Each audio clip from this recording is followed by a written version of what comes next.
The Octarine Tree, a podcast exploring the meaning of ecology, spirit and human relationship.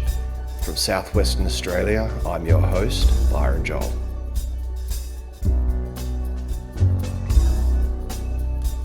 Greetings!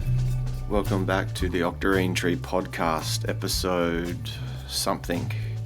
In this episode, which I really enjoyed recording, I got to talk to a dear friend of mine from the US. His name is Neal Spackman.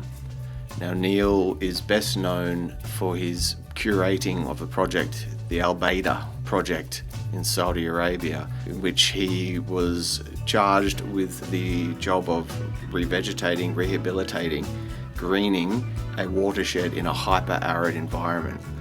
Neal put out a YouTube video of his experiences and successes, failures during his time at that site in Saudi Arabia. And it's had amazing feedback. There's nearly 500,000, 500,000 views. I've spoken to people about it several times independently, asking me about it because people are so inspired by it. In this episode, we also talk about Permaculture Voices conferences, the Saudi Arabian ecology, the Mecca region, and in fact the greater Middle East and North African region, Pleistocene Rewilding, lost eco-agricultural systems of ancient Petra, Neal's techniques for greening the desert, and finally regen agriculture as human soul food. I hope you enjoy Neal Spackman. Neal Spackman, hello, how are you? Welcome to the Octarine Tree podcast. Thanks very much. It's a pleasure to be on here. I paused for a moment there because I was just remembering I first came across your name, your work back. Do you remember the golden era of the Regrarians Facebook page? I do. The bygone days of Regrarians Facebook. Yes, it was, I don't even know what year it was, 2011, 12, something like that. 13 or 14, I'm guessing. When Darren Doherty started the first Regrarians Facebook page, and it was the first time I personally had experienced this kind of collegiality, of the international regenerative agricultural scene kind of came together. And there was just incredible sense of correspondence and communication and sharing of ideas. And your name was on there and was one of the people whose names I recognized when I then went to California to Permaculture Voices. And there are all these people walking around whose faces I didn't recognize, but whose name tags I did. I remember at now you have to tell me, is this a false memory? Because it's in my head. When I first met you in person at Permaculture Voices 2, I think it was 2013 or 14. 14, I think. 14. Were you, and I was there, I was talking on Mediterranean climate regions. Uh-huh. And you were talking there as well. Yes. I swear you were wearing a tuxedo, weren't you? I wore a suit. It was not a tux. Are you sure? But I did wear, I'm sure I have. Matt Powers has a picture of me. Okay. It was like a tweed jacket. Okay. And a shirt and a tie. Right? I'm probably the only person wearing a tie at the whole thing. Well, I'm tripping because I've got this memory of meeting you and you're wearing like a full tuxedo with a bow tie. Maybe that was a dream, or maybe it was someone else. I don't know. You've never seen me in a tux. Okay. Fair enough. Well, now we've covered the important things, Neal Spackman, thank you for joining the Octarine Tree podcast. Have a good day. Anytime. I'll come back whenever you ask. But that was a blast, hey, that weekend, the Permaculture Voices 2 in San Diego. That was my coming out party in the permaculture world. Yeah, that's right. I do recall you. I didn't know anybody there, and nobody had any clue who I was. I remember 20 people came to my presentation. Mm-hmm. Because again, nobody had any clue who I was, and the title of my talk was something kind of wonky. It was like invisible structures within people systems and social fractals, or something like super wonky along those lines. But I remember Eric Olson came. That's when I met Eric. Yep, and I recall. Starhawk came to my talk. Oh, yes. Which I thought was interesting, and I don't remember who else did. I recall one evening we're all sitting around. There's bloody hundreds of us sitting around this like outdoor section of the Sheraton in San Diego. Yep. Yep. And the security guards kept trying to shoo us on, and we weren't leaving. And we were around this kind of faux fire pit. And I remember Tim Sexhour, God bless him, Yep. on the hour every hour. He was playing bloody The Times They Are A-Changin' by Bob Dylan, complete with harmonica. And I remember like looking across, and it was like John Liu with his arm around bloody Alan Savory and, you know, Paul Stamets, and everyone's kind of like swinging their cups of mead as they sing. Yep. I was like, damn, this is cool. I could do more of this. That was a great weekend, a really great weekend. I was so nervous, man. I remember dry reaching in the hotel room beforehand. I was so nervous. And I remember my friend Charlie McGee putting his hand on my back saying, don't worry, man. It's not like you're going on straight after Paul Stamets. Which I was. I had, that first session after his amazing keynote. Yep. Man, but we had some big names there. Oh, man. It was Savory, Stamets, John Liu. Toby Hemingway, was it? Was he the first or the second? There, Toby gave a keynote. Yeah, he did, and he did his great talk on anarchism. Yeah. Which actually, for anyone listening, I'm not sure if I would consider myself an anarchist as I once did, but his talk at Permaculture Voices, I believe two, maybe one, on anarchism and how it relates to permaculture systems is really, really worth a look. God bless him. I was at the markets in Margaret River about a month ago, and I sat down, and there were people I knew, and they were talking about this amazing thing they'd seen on the internet, this Baydha Project video on YouTube. Are you serious? Yeah. They were sitting there and they were like, this is amazing. Oh, Byron, you know something about this scene. Have you seen this video? And I said, well, actually, I know Neal Spackman. I was elevated to the coolest guy at the Margaret River markets. See, you made a post about that on Facebook, and I thought you were joking. No, it was real. I still think is that a real story? Did that really happen? It really happened, dude. They were amazed by it. Shout out to Jamie and Alice in Margaret River. True story. There's all sorts of regen ag, permaculture, progressive projects in the world at the moment. Yeah. Yours really elicits an empathy and an enthusiasm from people. Have you noticed that? I think my video has the most positive set of YouTube comments I've ever observed. I've noticed that.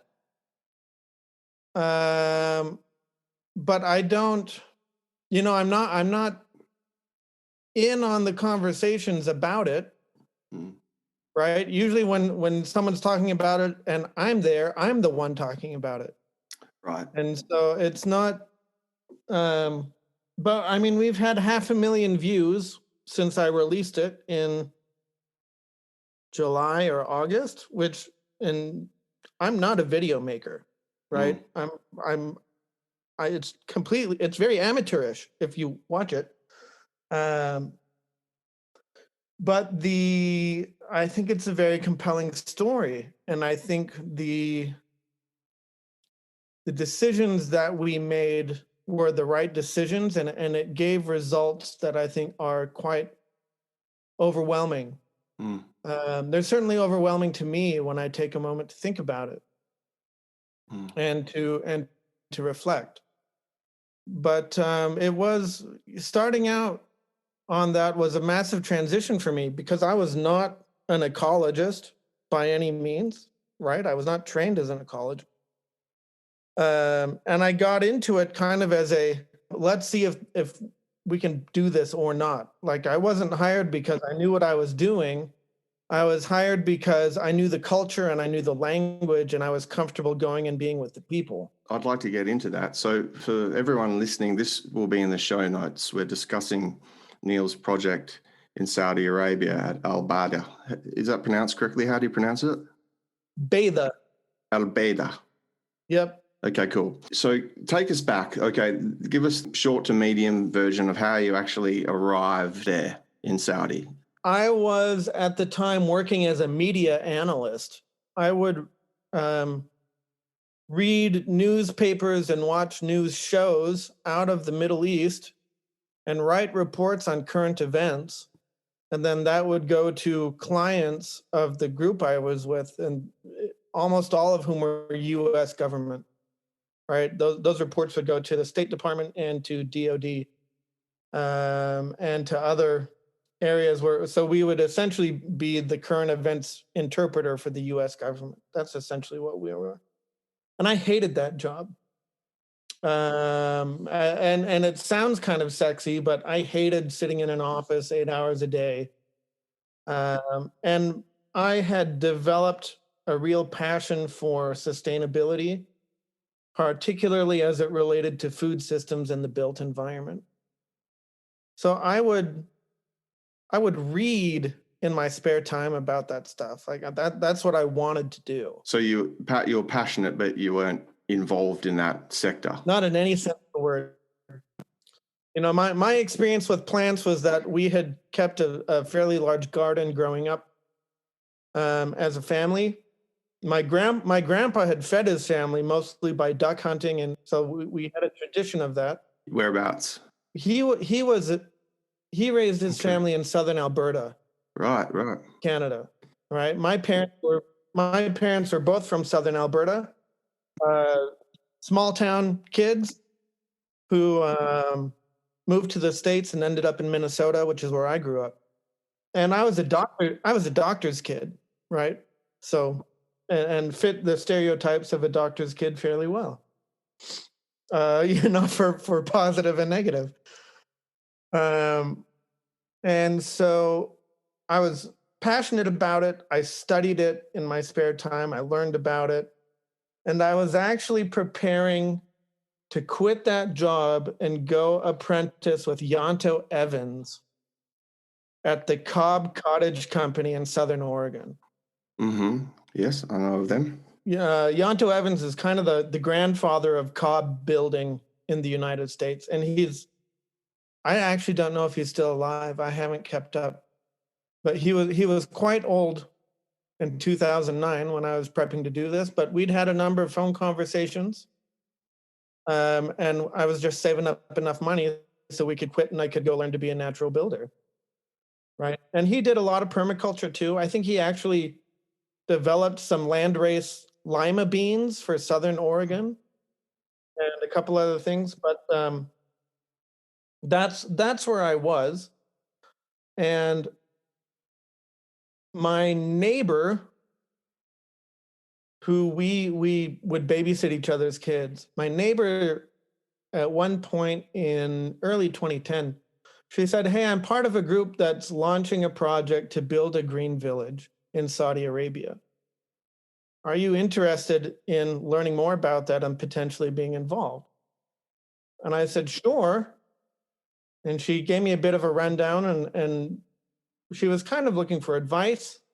And so I lent her a bunch of books. I lent her Nader Khalili's books on ceramic architecture. I lent her some books on desertification. I showed her Jeff's video on greening the desert. So at this stage, you were already a student of Arabic, the language. Yes, my undergrad degree is in Middle East Studies in Arabic. That's key, right, to the whole thing, that you at that stage you were conversational in Arabic. No, I was pretty fluent. You're fluent in Arabic, okay. Yeah, I mean, I was reading 30, 40 pages of Arabic newspapers every day. Okay, and so she's asked you about this project. Yep, and I said, well, it could be this, this, and this. And over the months, I think that conversation started in February, and by June or July, she came back around and said, "We can't find anyone to lead this project. Do you want to give it a go?" Okay. And I said, "Yeah, let's do it." So we made a deal. I said, as part of this, I want you to pay for me to get a PDC and get me some training with a couple natural building techniques. And they paid for a number of courses that I took before I moved, including a PDC with Jeff in Jordan. And then by September, I had moved there, and we had kind of started. That's pretty whirlwind. You know, that's the deep end, isn't it? That's the deep end. Like, as someone, Oh yeah, I've spent a bit of time studying this stuff, and I've gone to some projects where I felt uncomfortable and a bit overwhelmed, but that's pretty extreme. yeah. Part of it was that I really hated where I was, and part of it was that this was the kind of thing I wanted to do. If it wasn't this thing, it was something like it.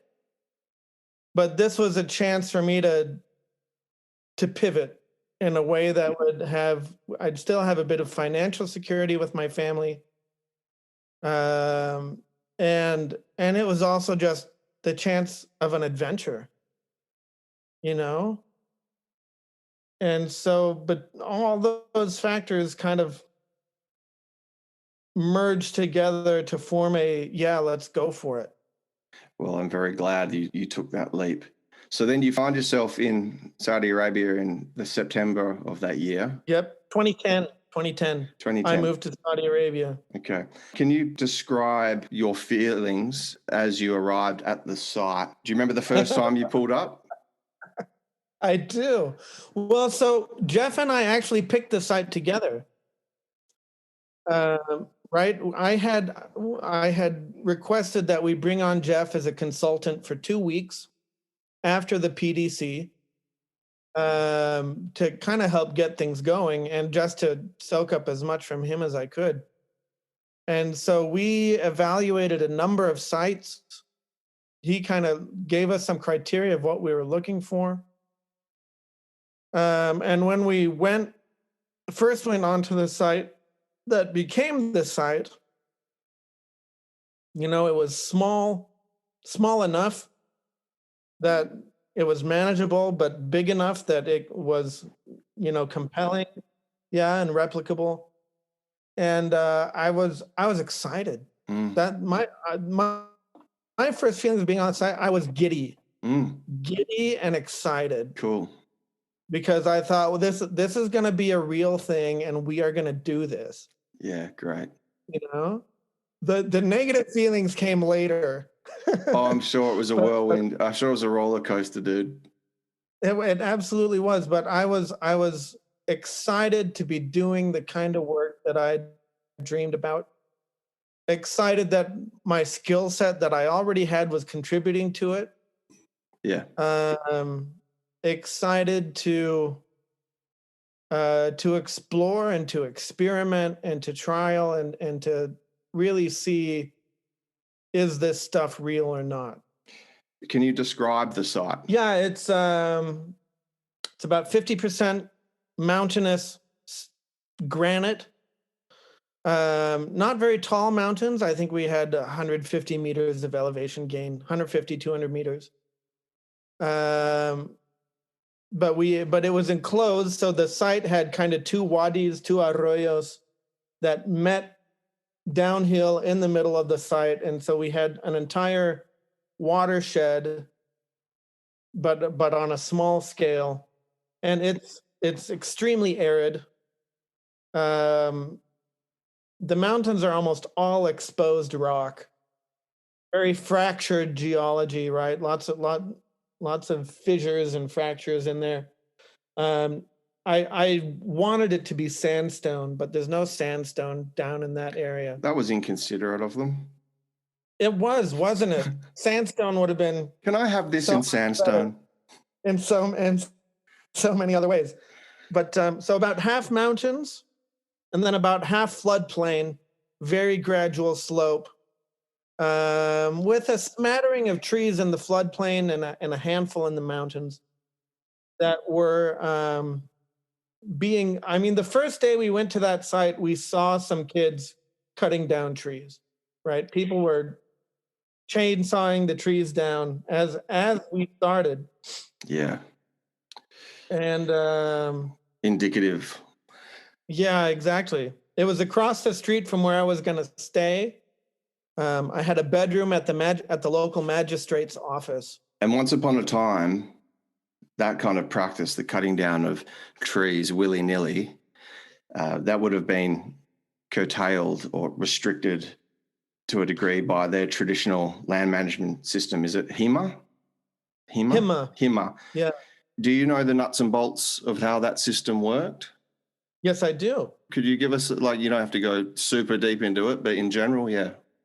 So the traditional land management system of the Arabian Peninsula was called HIMA, and every tribe had its boundaries, and within those boundaries, the tribe had rules and regulations about which lands could be grazed when, by whom, and by how many animals. So, for instance, there would be a particular location set aside for the horses of the tribal chieftain, right? And another for the camels that belonged to the warriors in the tribe. And then there would be another section cordoned off for the poorer families in the tribe who would only have, 15 goats or something. And if you broke the laws, if you broke the rules in this, you would lose a percentage of your flock, and you would also be flogged. So they took it very seriously, right? And this system predated Islam, from what I understand, by at least 1,000 years.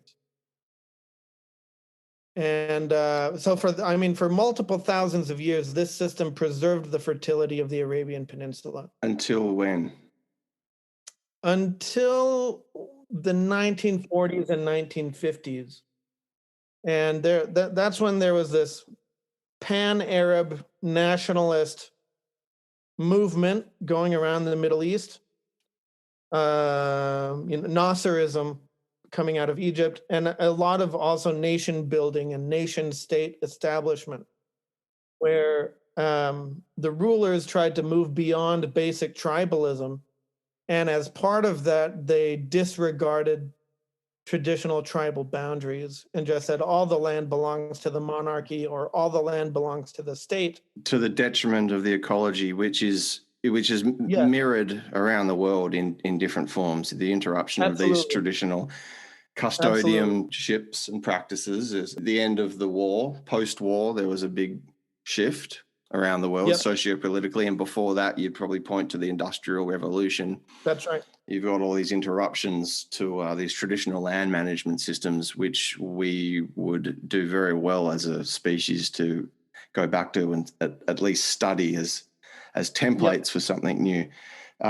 So do you have any idea of what that region looked like before? I was going to say before, but we just mentioned these two pivotal points in eco-agricultural history. You've got post-war and before that Industrial Revolution. Let's go just post-war, pre-war. So let's say go back to the 19th century.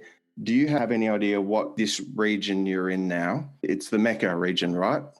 It's the Mecca region. What would it have looked like back then, do you think? It would have been a dryland forest. Right. Forest? It was a dryland forest, yeah. Right. Not just savanna, like it was denser than savanna? It was much denser than savanna because it's a place. So my understanding is they used to have 2 seasonal rains a year. They had winter rains and summer rains. And it's very mountainous. So you get this collection of water in the Wadis, and it was generally trees. What's a wadi for those who don't know? A wadi is a dry river basin. That flows seasonally?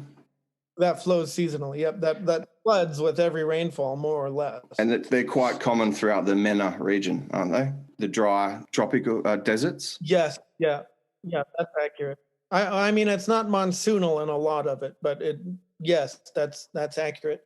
But from what I can tell, based on testimony of over 20 older people in the community where I was, they all said, and I have video testimony of this, they all said it used to be that you would stand at the foothill of one of the mountains and you couldn't see the mountains across the wadi from you because of the tree cover. So a significant change. So it was so dense that you couldn't see the mountains across the way because the trees blocked your view. Right, you couldn't see the mountains for the trees. Yeah. Do you have any idea for the botanophiles listening what the climax species in that area, that system would have been? What would the big trees be, do you know? The trees that would have been dominated by Acacia tortilis, Acacia ehrenbergiana, Ziziphus. Ah, right, the wild jujube. Yep, the Ziziphus spinacristy and Ziziphus. Okay, yep. I feel like I'm forgetting one, but those are it's Ziziphus and Acacia primarily. Is there much date production? Was there? There has been, but not in these mountains. Right.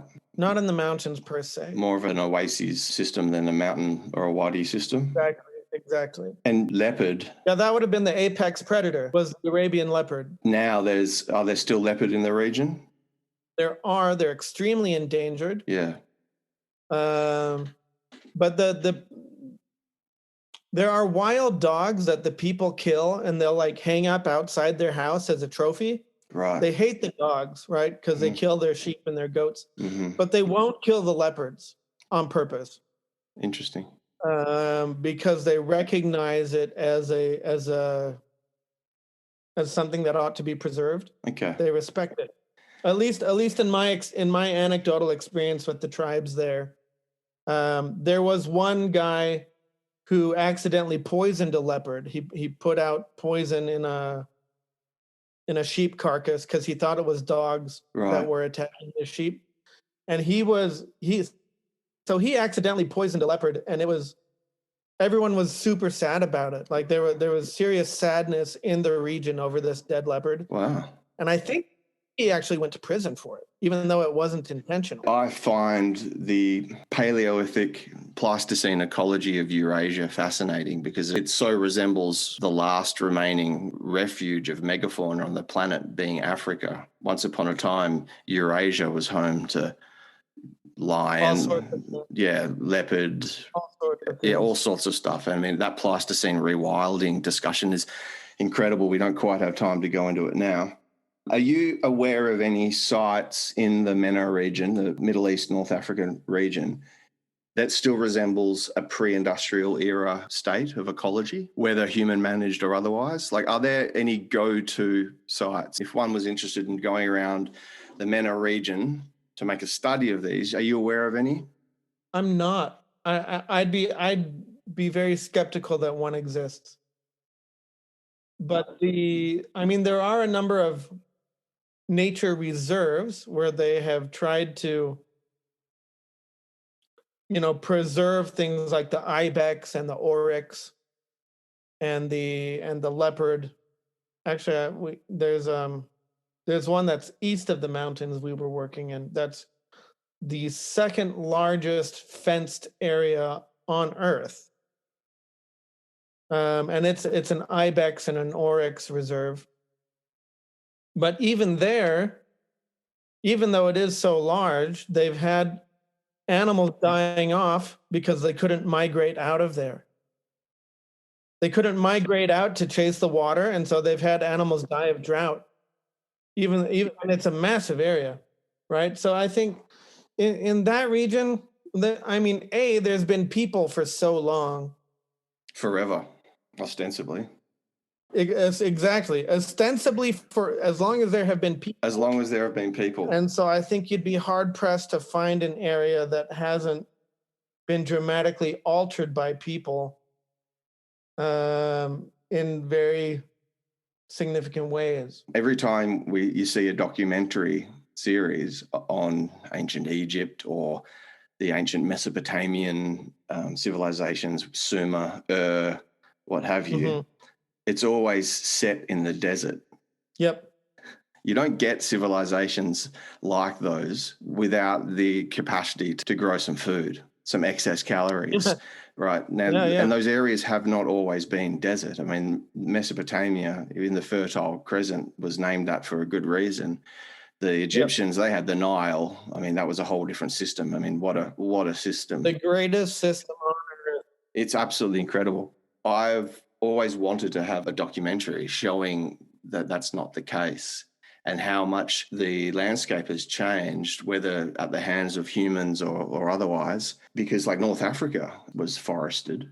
It was the breadbasket of the Roman Empire. I mean, you read some accounts of Alexander the Great and others going through, and it was a very different looking place. It's because of the Roman Empire that it's not a breadbasket anymore. Right, the Romans. What have they done for us lately?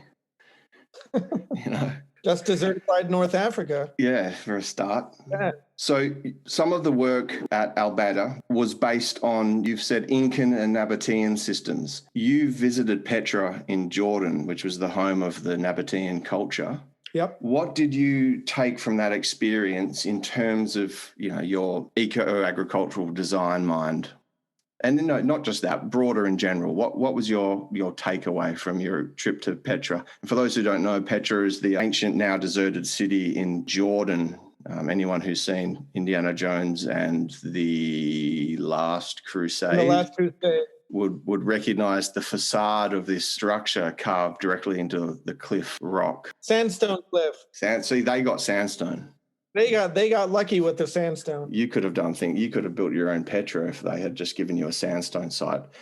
That's true. What were your takeaways from your visit to Petra? Well, I've spent weeks at Petra, actually. I've been there 5 times in different periods of my life. And they were just brilliant water managers. Just brilliant. Because they managed to maximize the amount of water they'd get with the minimal amount of effort to get it by making tiny little changes to the geology that had massive returns for them, right? So they'd carve, I mean, you walk through it and you see a tiny little ridge carved out of a sandstone cliff. It's only 3 or 5 centimeters deep as a channel. Just enough. Tiny slope on it to move it. And then you'd have a cistern that could hold, hundreds of cubic meters of water at the end. Right? And so they were just so in tune with the geography of their place and the climate of their place that they could make these very little insertions, very, very little structures that sustained their civilization, that sustained their city. David Holmgren has described keyline design, the work of P.A. Yeomans, as the world's first explicit conscious land management practice framework. The important word there is framework, something that was systematized and written down as opposed to another agricultural technique. Yep. And he may be right. It's certainly the first one that I know of that is documented. You think of these systems in like ancient Petra and everywhere for that matter. That wasn't just people getting up in the morning and doing it. That would have been an entire school. Yeah, because it was a very centralized effort. Right.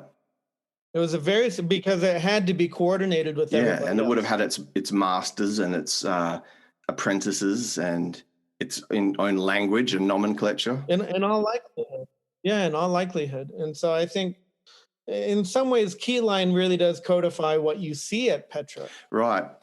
But adopted to that very specific context, right? And that little drain that you just described, technically going just off contour downhill to a catchment, that's a spack line. That is a spack line. That's right. I mean, and I stole it from the Nabateans. That was what a funny night that was. For those listening, there's, how do I describe this? But in keyline design nomenclature, a key line patterning is one in which you pattern the landscape, whether with a road or a drain, from a valley downhill onto the ridge. And that's long been known as a keyline patterning. And Neal and I were lucky enough to be in Santa Barbara County studying under Darren Doherty at Aurelia Ranch in 2014, 16, 15? 15. Which was an amazing experience. Like, my gosh, there was That was just great fun. Like-minded people in an amazing Californian oceanside ranch. But Neal asked the question, if a keyline patterning line is one that runs downhill from a valley to a ridge, what is it when it runs from the ridge to the valley? And there wasn't a name for it. And Darren said, nobody does that. Why would you do that? And I was like, well, that's pretty much all I do. So it was dubbed a spack line. And as far as we know, that has never been given a name before. So there you go. It's a spack line. Except in maybe in some old Semitic language that the Nabateans had. Well, that was the point before. Like keyline, is the first described land management framework. Yeah. But we are the inheritors of no, actually, you know what? We're not the inheritors. We haven't inherited them, but there is very likely dozens of them around the world. And it's a crying shame that we've lost them and people aren't even aware that they existed. So, okay, your site, what did you do? What were the basic practices that you guys implemented? What was your plan of attack? It was start at the top of the watershed, slow the water down, with the appropriate kind of structures. And why is that important? What happens in that part of the world when there's a big rain? Well, so the area where we were working, a big rain will have between 80 and 90% of the water rush directly into the Red Sea. Right? So all the only sustainable source of fresh water is being lost because there's no vegetation to slow it down and absorb it. And the geography is such that you've got these massive mountainous watersheds and then a very, very short floodplain. And so in a place where they're desalinating, 70% of all the water for the cities, and 80% of all the fresh water is being lost to the Red Sea. It was like, well, and to the extent that water is our limiting factor, as it is in most hyper-arid places, well, probably all hyper-arid places, that was the key thing, was how do we manage the water so that we can get it in the ground and therefore reestablish an ecology based on that water, and from that ecology get some wealth. So in those parts of the world, once upon a time, those water catchments were exactly that. They were catching water. And then due to deforestation and a loss of biomass and all of that, these catchments ostensibly turn into drains. Yep. So 90% of every water droplet that hits the soil, whether it's the top of the catchment or down the bottom, some is evaporated, but most of it ends up out into the sea, as opposed to being slowed, stored and sunk, as Brad Lancaster would put it. It's out into the ocean. Yep. Or the sea, Red Sea. Yeah. Yep. That's right. So you guys started in the top of the catchment. Why did you start in the top? Because if you start anywhere else, it's just going to blow out your system, right? Yeah. Those floods are powerful. I've had family members of some of my workers. I still call them my workers, but they're not anymore. But family members of people that are dear to me have died in these floods. That's not an uncommon story in the Mecca region, is it? Like kids playing in dry riverbeds and without any warning, there's a flash flood, and really tragic. Yep. I posted a photo on Facebook recently. I think it's from the Negev, but it's just this flat, dusty, desolate place. And there's a sign that says, "Caution, danger of drowning." Yeah. Oh, I saw that. Yeah. How ironic. Yeah. And it's not intuitive in any sense, but it is a real danger. Okay, so in dryland systems in permaculture and regen ag, we're told some of the foundational principles of water and how we deal with water in a landscape is to slow it, spread it, sink it. So here you have this area, this patch of dirt where there's virtually, the biomass is vastly, vastly compromised. There's very little trees. There's very little carbon in the soil. There's very little slowing, spreading, and sinking that water. Yeah. So what I'm hearing you say is that in order to do that, in order to turn this drainage system back into a catchment system and mitigate the flooding, you want to start in the top of the landscape. Yep. Because what happens if you start down the bottom of the landscape? It all just washes away. So you've got the entire volume of the catchment of water moving at considerable velocity by the time it hits the bottom of the catchment, and it just get rid of any work you've done. That's right. And I've had, and we started with physical structures. I've had a number of detractors of my work say things like, well, you didn't need to actually do that. All you needed to do was put cattle on the land. Or all you needed to do was build one big dam instead of all these little stone ones. And neither of which would have worked. But we had to start with physical structures so that we could get some water into the soil. And then that allowed us to get some biology and some ecology going. And then that slows the water down and intercepts it even better. A catchment like that, it's a dendritic pattern, as they call it. It looks like a tree, right? So where the water meets the ocean is the trunk or a delta. It's like... Yep. It's actually more like the roots. Yes, the delta's like the roots. Yeah, true. But then you go up the trunk, and then the trunk bifurcates as you move up landscape, uphill. Up the watershed. Into the watershed. And it moves out, and it continues to bifurcate until the point you reach near the top of the catchment. You have dozens or hundreds or thousands or tens of thousands or hundreds of thousands of micro catchments, runnels and rills and whatnot. Yep, the twigs. The twigs of the tree. Now, instead of building one big dam down the bottom to catch the water, which, as we've just covered, it wouldn't work anyway because of the velocity and volume would blow it out, you are building hundreds of micro structures up amongst those metaphorical twigs. That's right. Do you have any idea how many you built? Hundreds. In the realm of 700 or 800. Right. So, okay, that's substantial. Do you have any idea of like what kind of percentage of the area you may have covered? And would you have liked to have done more, or do you think what you did was sufficient enough to demonstrate what you wanted to do? No, I think we actually could have done a little bit less. And gotten, we could have done 80% of the work and gotten 90% of the result. Okay, interesting. Because I had observed these structures working in different settings, so I wasn't going in blind, and I'd had some coaching on it. But essentially, when we started out, we were complete novices, and my team thought I was just insane. I started out with a team of 3 men and grew that to a team of 30 over the first 6 months. And I was like, hey, we're going to go build these dams in the top of the mountain.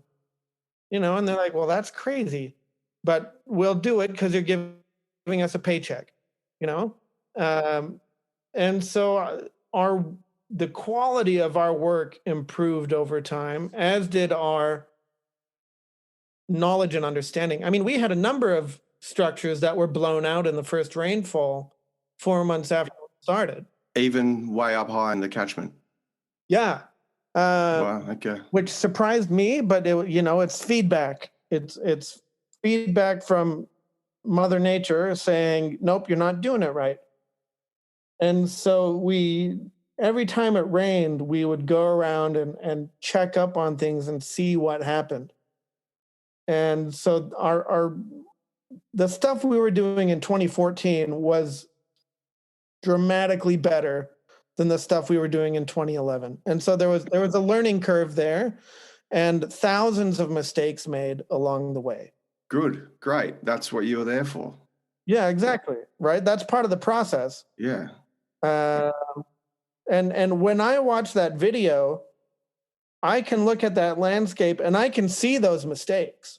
Other people don't see them when they look because they're not familiar enough with it. But I can look at it now and I say, okay, if we'd done this and this and this, it probably would have saved us a little bit of money and we would have had the same result. Or we could have had a better result for the same cost. Oh, well, next time. And I hope there is a next time. There is a next time. So these structures, these were like semi-permeable rock rock walls, right? When we say dam, they're check dams. They let the water run through, but they catch all the erosive sediments. And then they build up, and eventually you have a kind of a terracing. Is that correct? That's right. And then you plant trees on those terraces. I don't know. I love that. Of all the techniques in the greater regenerative agricultural suite, I don't know why I resonate so strongly with that. I just love that idea. I do too. Of creating these semi-permeable rock wall dams or gabions or whatever you want to call them, that slow down, slow spread and sink the water high in the landscape of a semi-arid area. They catch the sediment builds, the sediment holds water, the sediment is more or less friable and creates ideal conditions for planting trees. I just love that. I love it. I do too. That's my idea of a good time, going and doing that. It's really beautiful when you get to the end result. And the contrast. The only advantage desert workers have, like me, the only advantage over any other climate is that the before and after are so dramatic that it communicates a huge amount with just an image. Whereas if you take a cornfield and turn it into an alley cropping system, you're like, oh, you planted trees in the corn, But the before and after of desert work is just stunning and remarkable, and it communicates things to people. That's as far as I'm concerned, that is the only advantage that working in a desert gives you. Yeah, it's true. That difference is so stark. I mean, it's not quite a desert region, but one thinks to the work of John Liu in documenting the Loess Valley Plateau project. My two favorite sets of before and after photos of all time are from that project and yours. I'm a tree kind of guy. I love trees. Yep. I love rainforests. I love my temperate forest. But I would argue, you'll never really tangibly feel the beauty and inherent value, ecological value of a tree than when you're in a dry land situation. Yep. Like Australia, I was recently on a road trip throughout the Kimberley region of northwestern Australia, and there's some seriously tough dirt up there. Yeah. And we have Wadis up there. You do. Where there's groves of eucalypts, and one's human body, the mammalian body, when you walk from out in the scorching heat of the radiant landscape and you find yourself under a tree in a wadi, you know about it. Your body responds to it. Yep, absolutely. At one point, you guys made the decision to cut the water off, the irrigation to the trees you had planted. That must have been seriously nerve-wracking, or maybe not. I didn't have much choice in the matter. To be honest, our primary funder wasn't able to keep up the funding, and we were always planning on, getting rid of the training wheels at some point. I wasn't sure what that point was going to be. When I was there, it was always at some point in the future we will do this, and so it was kind of forced on us. We could have kept irrigating. It would have come at a high opportunity cost, but when that happened, I said, "Well, okay, we're doing this now." And it was to me the kind of the culmination of one of the reasons I went through in the first place was, does this really work or not? And so it was, but I didn't feel nervous about it. I felt quite confident, actually. Okay. Well, as sphincter clenching as one may find it, you're right. It exemplifies the whole point of the project in the first place. I mean, that was always the objective. This is going to be a thing that lives and produces on its own, and kind of one of my the things I repeat in podcasts is that you don't need to irrigate a forest. You don't need to put fertilizer on a savanna or on a grassland, right? These things are functioning organisms, right, with hundreds of species playing different roles in that function. And just, I mean, the elegance of functioning ecologies is it's astounding to me. It's astounding to me how nature works. And so it was, we're gonna bring that back to some degree. And so that was always the objective. It was always going to be the point. It was, and so when it came time to do it, I said, okay, it's time. Let's see if we did our job right. And what came from that decision? Well, we lost a lot of trees. Some of the species that I thought would make it through didn't make it through. Did you notice the trees that you lost, was it a species-wide pattern, or was it individuals within, certain individuals amongst a certain species selection? It was species-wide for most of them. We had a couple individuals of the Manila tamarind. What's the Manila tamarind's Latin name? Is it pytho? Is that the leguminous one with the red pods? Yeah, I know. Yeah, I know. I can see it in my mind. It's it does start with a P. Pithecolobium. Pithecolobium. Yeah, the Pithecolobium all died except for two of them. Right, and we had planted multiple hundreds of them, and all but two died. The Ziziphus did fine, right? The mesquite survived but didn't produce. And definitely the growth rate slowed a great deal. That's mesquite, like a good edible variety you brought in from the US? It was not for human consumption. It was for animal fodder. Okay. Well, what I wanted to do was a mesquite agave opuntia alley. Yeah, right. Where if you take the leaves of the agave and the mesquite pods and ferment them together, you get this really amazing animal fodder. Ah, interesting. So that's what I was aiming for with that. We never got around to it. But that's what I intended to do there, was an agave mesquite system. The Ministry of Environment asked us not to plant any more mesquites because they've spent millions of dollars trying to eradicate it. Oh, same old story. We've got those stories in Australia with. Oh, absolutely. Mm-hmm. You've got this landscape that's been absolutely decimated in relatively recent historical time by human mismanagement, and then the one species that maybe they're going back to occupy those spaces and carbon pathways and biomass and nurse environments for other species. Yeah, because it's not from that part of the world. It gets taken out to the cost of millions of dollars. Like, it's fucking ridiculous. Non-native people, right? And the rabbit and the rats and the camels that they bring with them. Only those get established. Yeah. Yeah, that's a whole discussion.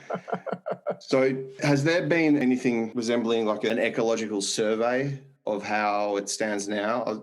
I was going to say the new normal, but that term's been utterly bastardized now. Yeah. No, there hasn't. I think the leadership of the Baydha Project now is focused almost entirely on a housing development, which I worked on the tail end of some of my time there. But they're doing a 220 unit housing development for the people there. And that's a big project, and it's what they're focused on primarily. The demonstration site is being preserved in the sense that no one's allowed to build in there.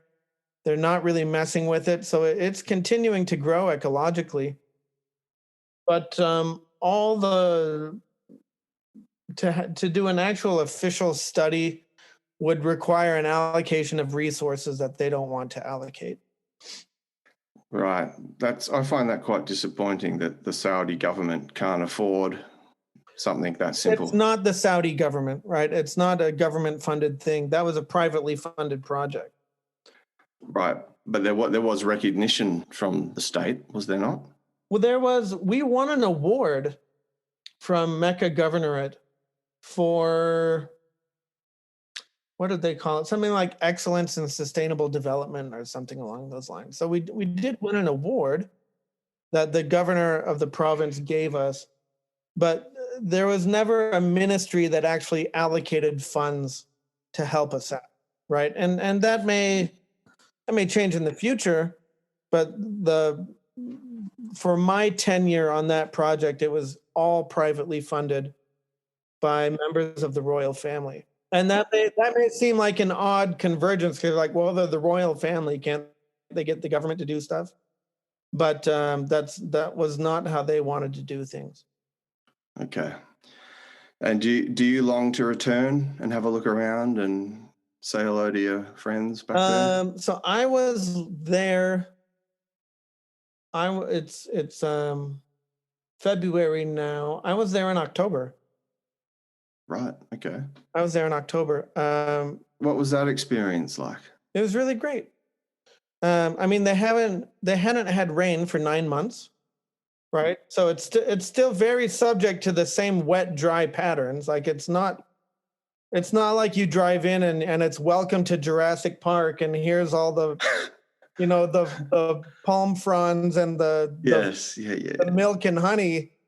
Eden. It's still very much subject to the local patterns of climate. So when it rains, we've got higher growth rates, we've got higher density of grasses, we've got higher biodiversity, and it stays green longer than the surrounding area, right? And these things, I mean, this is a long process. All progress is welcome. Yeah.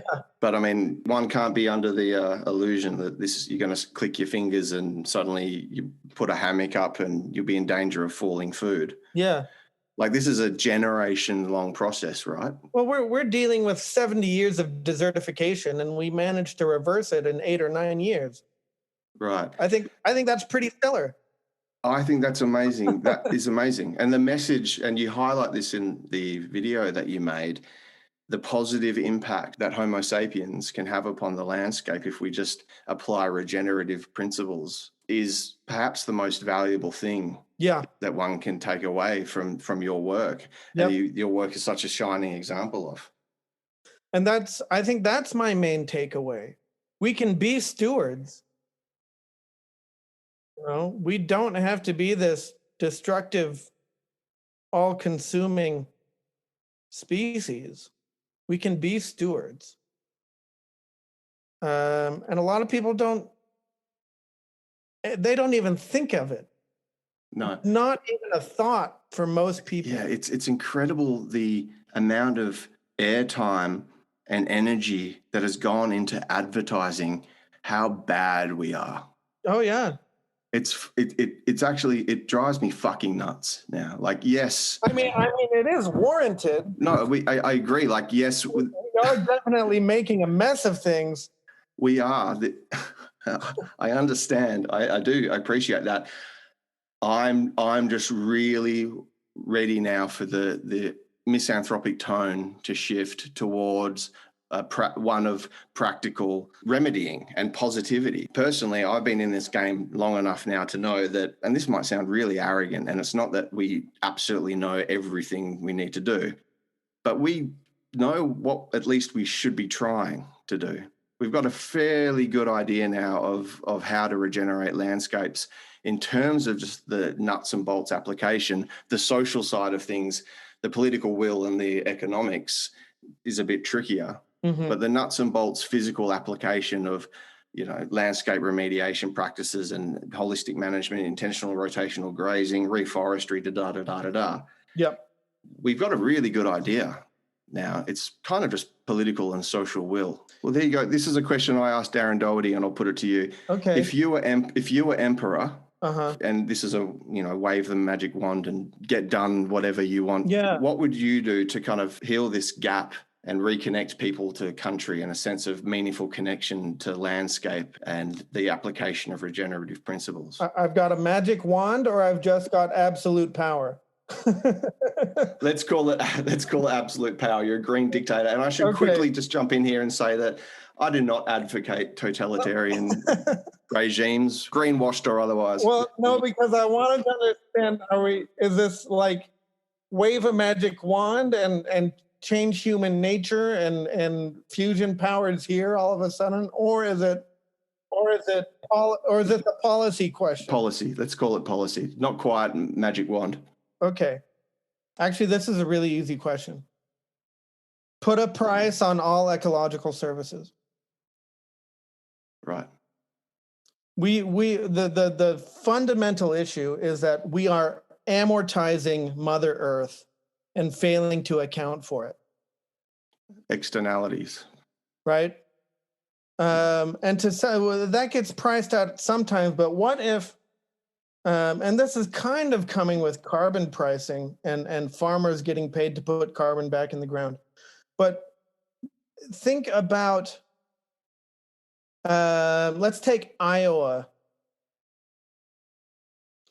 Iowa used to have on average 20 to 22 inches of topsoil pre-industrial revolution. And it's now down to 9 to 12, right? We've lost half of the topsoil of Iowa. In theory, that should mean Iowa is worth less than half of what it used to be as a state, right? If we had a way to integrate ecology into our accounting, right? Where all the damage done has to be paid for by the people doing the damage, and all of the restoration has to be subsidized one way or another. We'd have a whole bunch of companies that are out of business, right? Because the only way that they can function, profitably in a financial sense is by having all the externalities outside of their cost structure, right? If they actually had to pay for the damage they're doing, they'd be bankrupt immediately. They'd be immediately bankrupt, right? Look at dead zones, right?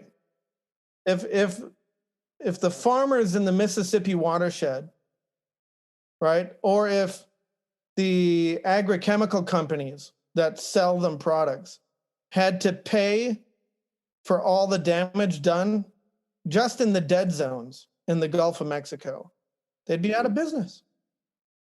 They'd be paying billions in fines every year because that's the value of the damage that they're doing. Right? And so it really is this. We are amortizing the foundation of not only our lives, but all life on Earth. And we are not accounting for it. And if I were emperor, I would say, okay, on your balance books, you got to carry all the damage you do.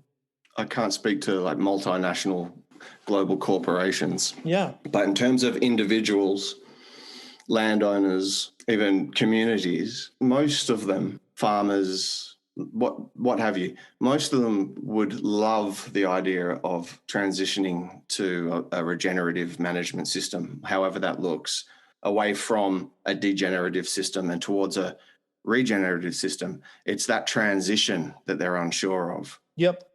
So I see the fostering of and subsidizing of, to start with, the education for landowners or land managers, however that looks, towards regenerative systems being key. That transition is key. Actually, this is really interesting. There is a nonprofit in Australia that's dedicated to helping farmers make that transition. I talked with the guy who founded it yesterday on Clubhouse. You send me the link, we can put it in the show notes. Yeah, I'll find out for you. But that's my answer. Bring all the externalities in and let the ones doing the damage pay for the damage, because we'd have a very different world. Thank you, Emperor Spackman. Mate, I won't keep you too much longer, but I'm curious, do you still have a book in the works? No. No? I have a draft. I have drafts of chapters, but I'm way too focused on building our business. What business is that? It's called Regenerative Resources Corporation. Mm-hmm. The website is regenerativeresources.co.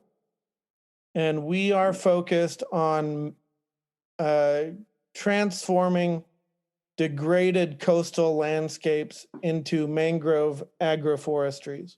What a niche. It is quite the niche. Yes, quite the niche. Indeed. So it's seawater agriculture. So we're listen to all the buzzwords I can fit into this. Okay, go. Perennial, polycultural, halophytic agroforestries and wetlands establishment. Hallelujah. There you go. Hashtag.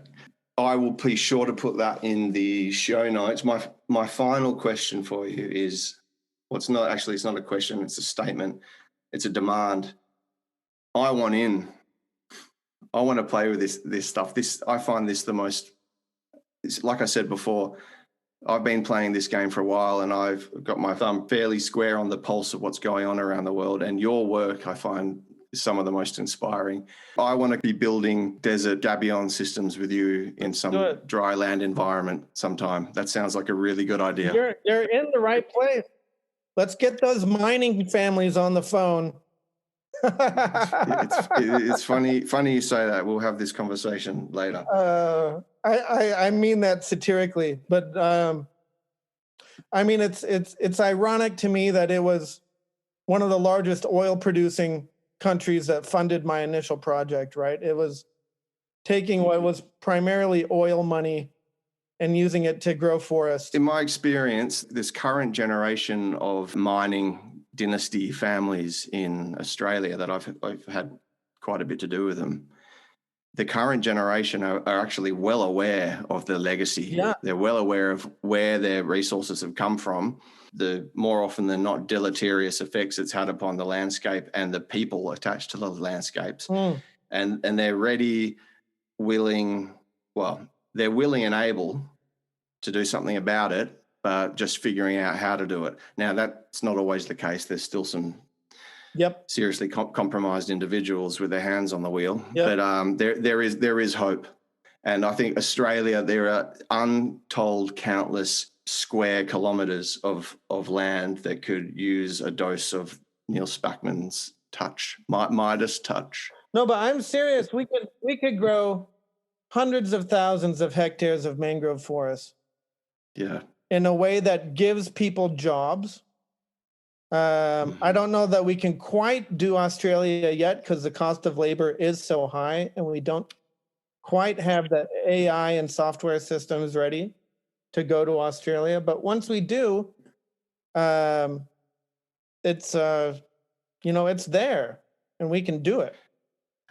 And you know what we haven't spoken of yet? In a world where we have serious environmental issue occurring, regenerative agricultural practices and projects like yours are just a perfect fit.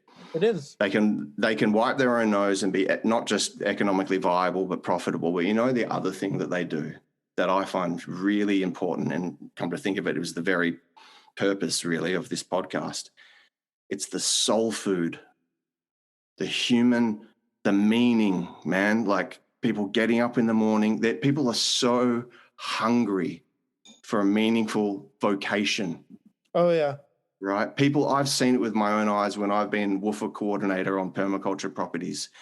People are willing to bend over backwards. They're willing to sleep on straw mats on the ground. I mean, rich upper middle class kids from developed nations are willing to go and eat gruel and sleep on straw mats and work their butts off just to feel like they're contributing and doing something towards remedying what we're dealing with and helping the earth, regenerating the earth.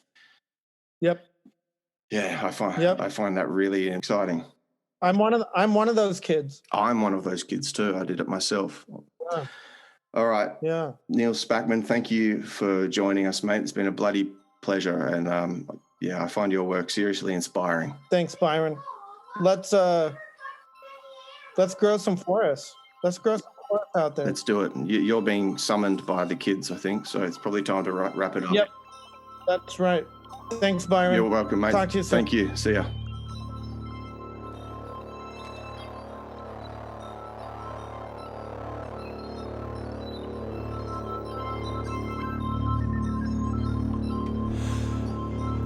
We went to find the octarine tree,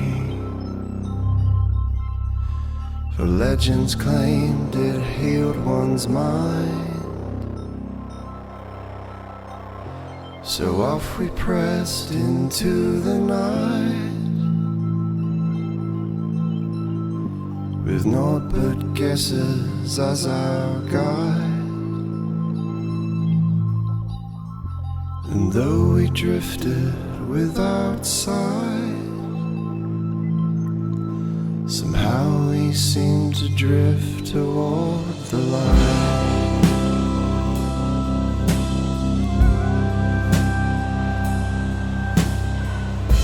We wandered wide in stiffened circles,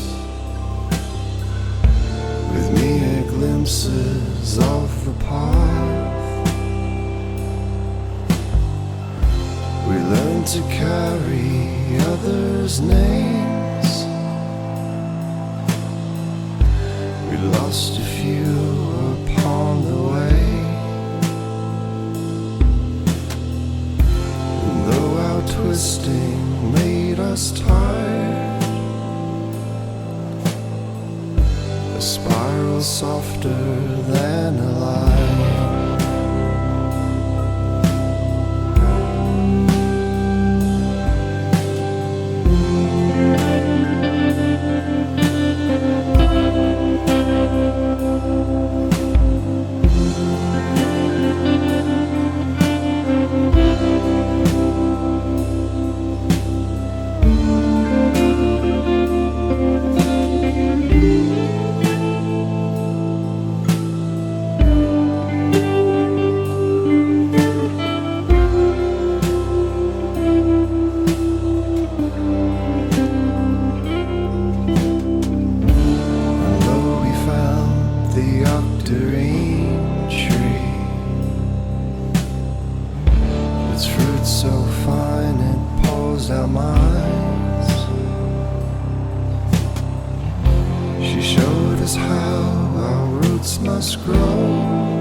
Just how deep they need to go.